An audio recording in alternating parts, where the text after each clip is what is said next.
Let's talk hyperlinks. You should actually know what they are, but let's clean it up a little bit, especially if you are a beginner to website design. And I'm going to start off by showing you exactly what a hyperlink is. And you've probably used this already twice or three times today already. On this page, we have these areas where it says learn more. And as I hover over it, you can see the color changes, indicating to me that, hey, if you click on this, something's going to happen. And I've set up this one here in the bottom right. So let's click on it and it opens a new tab in my browser and it takes me to a complete different website. No surprises, it's Brizy.io. That is a hyperlink. There is a technical reason why the hyper is a prefix to the link, but there is no difference between making links and hyperlinks. Hi and welcome to Back to Basics with me, JP here at Brizy. And in these beginner-focused tutorials, we try to tackle those things that are often just lost in the moment and that you may not actually know exactly what they are and what you should do with them. And in today's video, we are talking about hyperlinks. 3 points here. Hyperlinks can be text, images, or other elements that are highlighted or underlined to indicate that they are clickable. And in Brizy, this is super easy. We'll look at that very shortly. And the second point, when you click on a hyperlink, it will then take you to a new web page or a different part of the current web page. Like the example I showed you, we were on this website, we clicked on it, and it took us to Brizy.io. And this allows you to easily jump between the different content. And that brings us basically to the purpose. It creates these connections between web pages, allowing users to browse the internet by clicking from one page to another. And without these hyperlinks, you would need to know the exact web address every time you want to visit a page. And that's it. You've used it. Let's see how it applies within the builder. Where can we add hyperlinks? And in Brizy, there are so many places to add it. Let's start by the most logical one, and that is probably the button. So here we have these buttons at the bottom, and to make it stand out a little bit, I'll select it and let's give it a border so we can see it a little bit better. And then we go to the color and I'll make the border also this color. In this case, I want to link this to the Brizy website so that when people click on this, it will take them to another website. Now remember, you're not just restricted to another website. You can use links or hyperlinks for any page in your own website as well. And there's actually a cool little neat feature built into Brizy that makes that much simpler than having to remember the page name. To start off with, let's select a button and you will see within the contextual toolbar, there's this little link icon, and that's where all the magic happens. Select it and it opens by default under URL tab. And this is where the science of the hyperlink comes in. Link to, and this is the website address. The easiest way to do this is to already have a website open at the address you want to send it to, then select the address, go ahead and copy it, and then go back, click in the field box, and then select paste. The reason why this is the easiest, if I go to the beginning of this text string, you will see it says https://www. So the whole address is included here in that copy. But if you look here in the URL, by just looking at it, it says Brizy.io. This way you won't get any problems because what is needed here is that you do need to add this HTTP or HTTPS in front of it to make it work properly. And now we set up the button so that when people click on it, it will open the Brizy site for us. Let's go ahead and save it. I'll click here on update in the bottom and then we preview it. Scroll to where we have our button. And when I select on it, it's going to open the Brizy website in the place of the current website we are currently using. Many times you do not want this. Where you will use this feature is if you are navigating within the same website. Even in those cases, you often want the page to remain open. You don't want the visitor to completely leave your website unless it's a landing page that you actually want them to click through to other pages. How we overcome that? Let's select the button again, go to the link option, and we select this Open in New tab. Let's save that.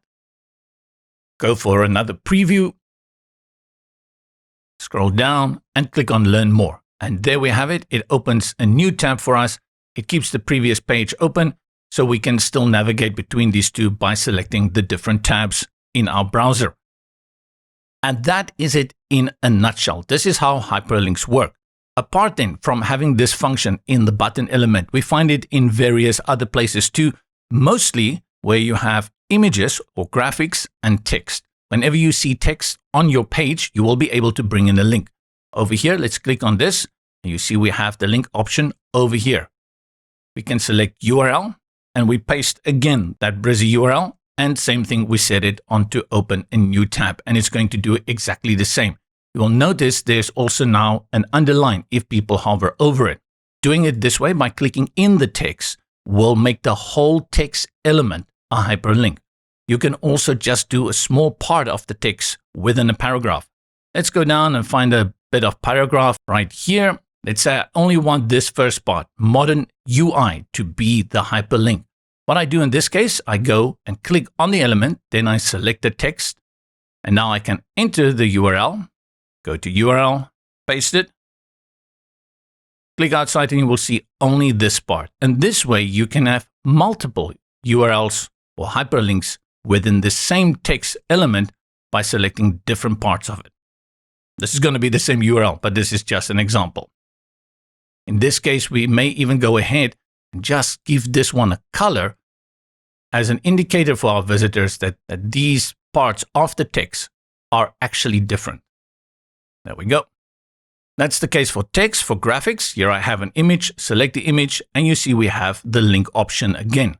This is also true for icons. Let's find an icon on the page, select the icon, and you see we have the link option. But the link option is so much bigger than just these smaller elements. You can do it on a column and row basis. Here we have a column, and to make it easy for people to click here, especially on mobile devices, we often add the link to the entire column instead of going here to the button. That makes it so easy to navigate people to where you want them to go. You see here we have the link option again in the column. If you look at the row element, let's bring in one. We drag it up here, then select, and we have the link option. Text, graphics, and containers like the column and row element, that's where you're going to find it. For the big exit finale, let's talk about a little difference that we've brought in here that makes it easy to add hyperlinks within your own website. If I want to navigate between the different pages on my site, I can do that by selecting the element that I want to place the hyperlink on, go to link, and then select page. From the page, you're going to see that you can choose from the page categories and the types of pages and posts that you have. This is going to be whether you are using WordPress or Brizy Cloud. And then all you need to do, let's say you go to pages, you type in the name, I'll type in here home, I want them to navigate to my home page. Anything that matches your query will appear here. I select it, and I can add even more pages here. And those that I don't need, you can just delete them. And again, in this case, I can say open a new tab if that is what I want. But if I just want it for easy navigation, almost like a menu item, I will leave this off. Final word on call to actions like buttons where you will navigate to other pages or other areas or other websites. Make sure that when you get to the end of the design that you actually go and test it on the front end. Send your link to other people as well so that they can test it, because we often forget to actually go and add the link afterwards after we have completed the design. To wrap it up, text elements and graphic elements can be hyperlinked. Select it, go to the link option, and then go to the URL where you want to add. And in the value box next to link to, you paste the URL or type it in. Remember to add the HTTP part in the front. Select if you want to open it in a new tab, leave it off if you just want the page to navigate to another page and replace the page the visitor is currently on. For navigation within your website, go over to page and you can set it up here. And remember that columns and rows can also be linked, making it much easier for your users to navigate to different areas on mobile devices. That brings us to the end of this Back to Basics tutorial. Remember to give us a like. We really love all those likes. Also visit us at brizy.io. And if you haven't done so yet, you can also subscribe so that we know the world still smells like lavender. I'll see you in the next video.